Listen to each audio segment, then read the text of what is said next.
Hey, it's Dr. Erin. Because I'm a female physician and because I'm a woman of a certain age, I get many questions about the effect of menopause on weight loss and overall health. Today we're going to talk about why it's difficult to lose weight and gain strength following menopause and what you can do to overcome that.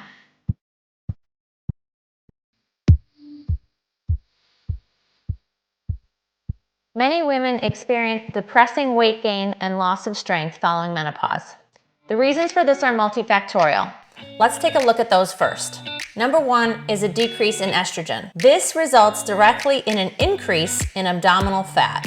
This is coupled with an increase in insulin resistance, which can lead to higher blood sugar levels and an increase in appetite. The symptoms of menopause often include fatigue, and this fatigue usually leads to reduced physical activity. A more sedentary lifestyle combined with hormonal changes leads to a loss of muscle mass, which then also leads to the weakening of our bones. All of these things lead to a slower metabolism, which means it's necessary to adjust our calorie intake in order to support weight loss.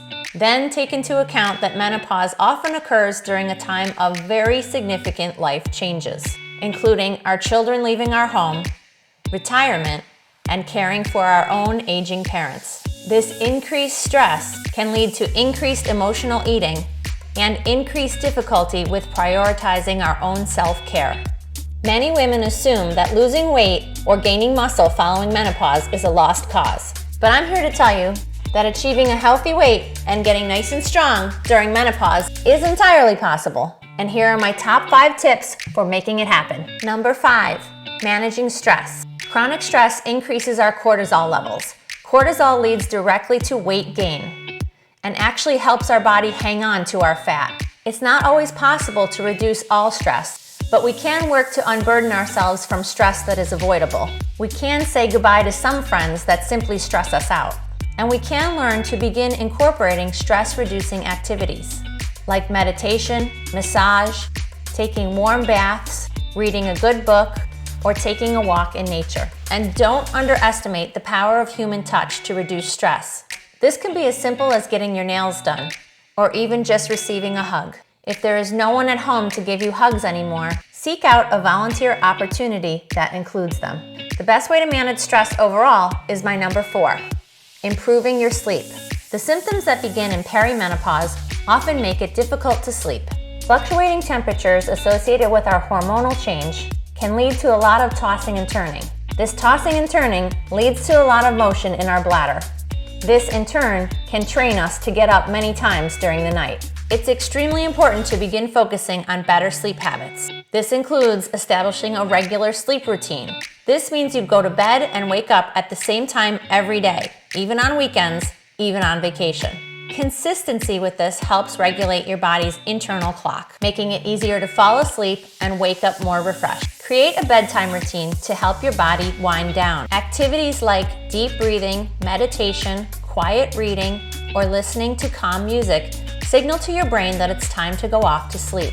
The blue light emitted from electronic devices, like your smartphone, signals the opposite.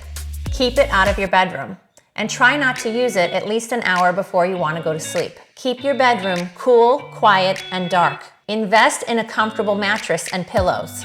And consider something that creates white noise, so the environment around you stays consistent.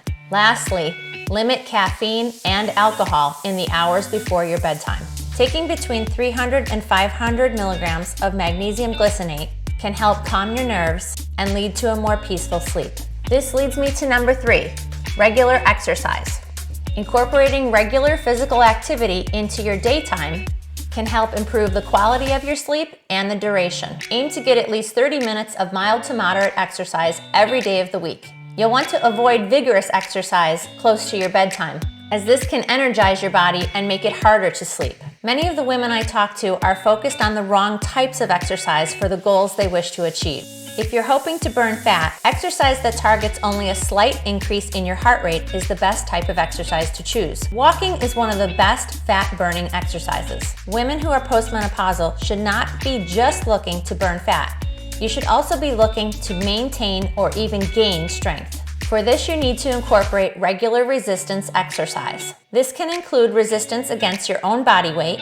Yoga is a good example of this, and should include weightlifting, with a progression to heavier and heavier as you get stronger. Number 2, time-restricted eating. Controlling how often you eat by incorporating regular fasting hours into your daily schedule helps reverse the insulin resistance associated with menopause. Try choosing a schedule in which you eat no more than 8 hours during the day and take 16 hours off for your body to rest, digest, and repair. Number 1, eating a proper diet. It's important to focus on a diet of whole foods by eliminating processed foods and excess sugar. It's even more essential to ensure that you are getting adequate protein.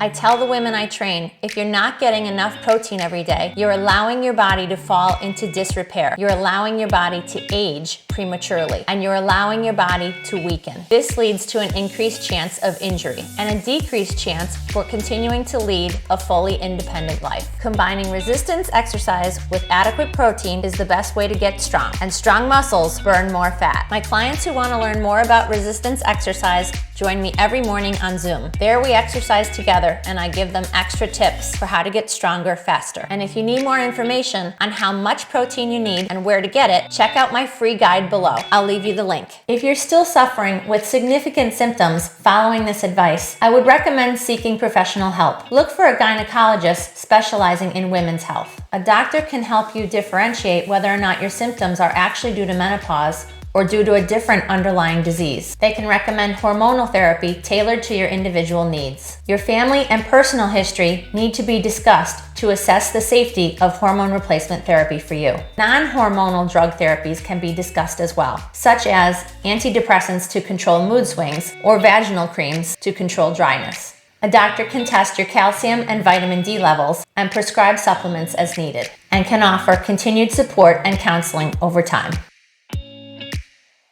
Okay, y'all. I hope this helped you understand some of the challenges that exist in menopause and how to overcome them.